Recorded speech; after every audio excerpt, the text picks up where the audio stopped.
اعوذ باللہ من الشیطان الرجیم، بسم اللہ الرحمن الرحیم۔ عزیزان من، السلام علیکم۔ سب سے پہلے میرا چینل سبسکرائب کر دیں تاکہ میری ویڈیو آپ سے ملتی رہے۔ بیل کو خاص طور پہ آل پہ ٹک کر دیں، آپ سے رابطہ رہے گا۔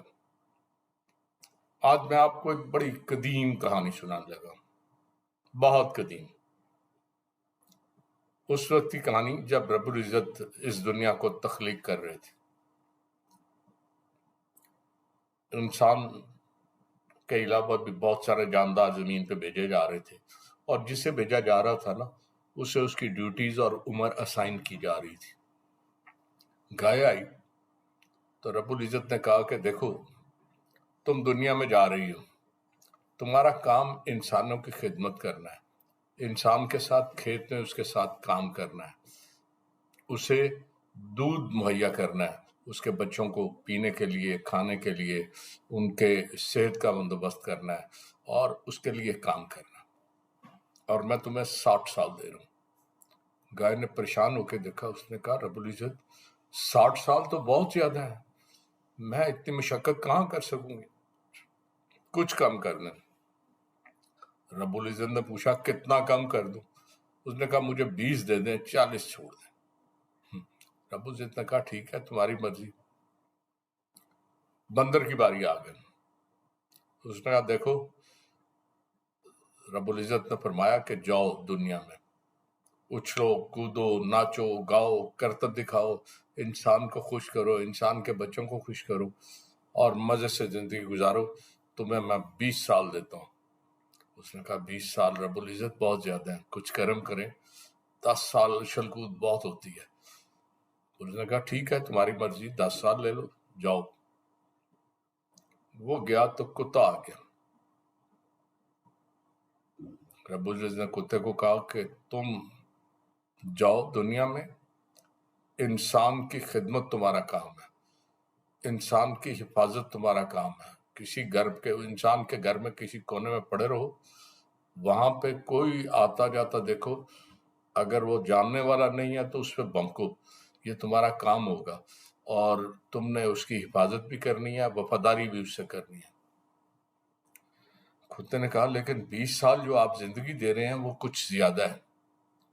رب العزت نے اس کی منت مانی اور 20 کی بجائے 10 کر دی۔ انسان کی باری آئی۔ رب العزت نے کہا دیکھو، دنیا میں جا رہے ہو، میں تمہیں 20 سال دے رہا ہوں، یہ 20 سال جو ہے نا تمہارے لیے بڑے معقول ہیں، کھیلو، جاگو، بیٹھو، اٹھو، جو مرضی کرو، جیسے مرضی کرو، یہ 20 سال تم ہنسی خوشی گزارو گے، اور اپنی زندگی بڑی بلی گزار کے آ جاؤ۔ انسان بڑا پریشان ہو گیا۔ اس نے کہا رب العزت صرف 20 سال، یہ کوئی زندگی ہے؟ چند دن میں جاؤں گا اور کیا میں نے کچھ بھی نہیں کیا اور پھر واپس آ جاؤ؟ رب العزت بہت کام ہے، کچھ کرم کریں۔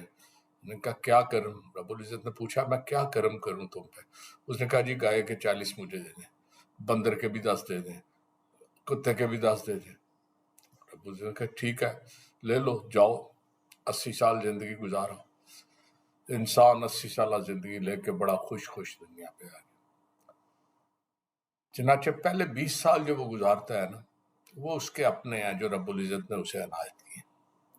وہ بڑا خوش ہوتا ہے، سوتا، اپنی مرضی سے سوتا ہے، اپنی مرضی سے جاگتا ہے، ادھر پھرے ادھر پھرے، کھیلے کودے، سب کچھ کیا، اور مزے سے 20 سال گزار لیے۔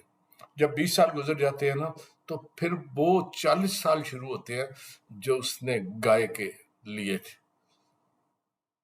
اب اس کے حصے میں مشقت آ جاتی ہے، وہ صبح سے شام تک کام کرتا ہے، اپنی بیوی، اپنے بچوں، اپنے عزیز و کرب، اپنے ماں باپ، ان سب کو پالنے کے لیے، ان سب کی ضروریات پوری کرنے کے لیے صبح سے شام تک وہ بھینس کی طرح یا بیل کی طرح جیسے سارا دن گزارتا ہے، اور اس وقت تھکا ہرا گھر آتا ہے۔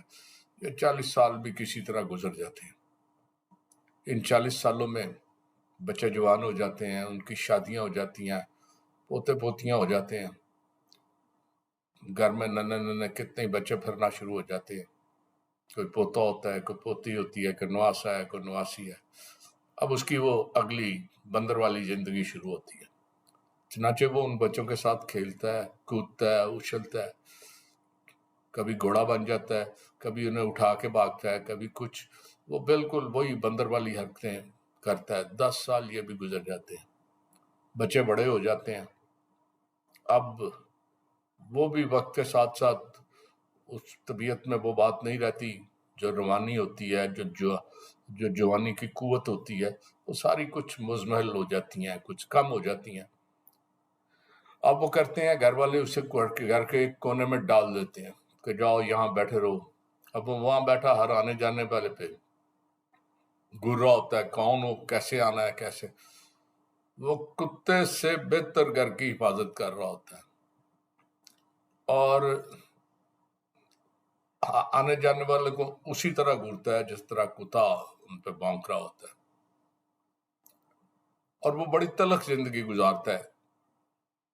اور اس کی وجہ یہ ہوتی ہے کہ گھر والے اسے اس وقت نیگلیکٹ کر دیتے ہیں، اسے ایک طرف ڈال کے بھول جاتے ہیں کہ وہ گھر کا کوئی فرد بھی وہاں بیٹھا ہے۔ تو یہ باتیں وہ مزاح میں کی جاتی ہیں، یہ کہانیاں، لیکن حقیقت یہی ہے کہ جب آدمی بوڑھا ہو جاتا ہے نا، تو اس کے بچے اس کا خیال نہیں رکھتے۔ وہ یہ نہیں سمجھتے، جیسے یورپ میں اب ایک نیا تصور ہے کہ یہ بندہ موسٹ ایکسپیرینسڈ آدمی ہے۔ وہ یہ نہیں کہتے وہ سینئر سٹیزن ہے، وہ کہتے ہیں ہی از موسٹ ایکسپیرینسڈ مین۔ اس کی زندگی میں جو اس نے تجربے کیے ہیں ان کا فائدہ اٹھایا جائے، سماجی کاموں میں اسے لگایا جائے، اسے شریک کیا جائے ایکٹیویٹیز میں۔ چنانچہ وہ دیکھیں وہاں لوگوں کی زندگی بھی بہتر ہو رہی ہے۔ آپ بھی کوشش کریں کہ آپ کے جو بزرگ ہیں انہیں چھوٹی چھوٹی ایکٹیویٹیز میں شریک کریں، انہیں محسوس نہ ہو کہ وہ بوڑھے ہو گئے، وہ اپنے آپ کو جوان تصور کریں۔ آپ ان کے ساتھ بھاگیں، دوڑیں، پھریں، چلیں، ہر تقریب میں انہیں شامل کریں، ان کو عزت دیں، وقار دیں، ان کا آخری فیز جو ہے نا وہ اچھا گزر سکے۔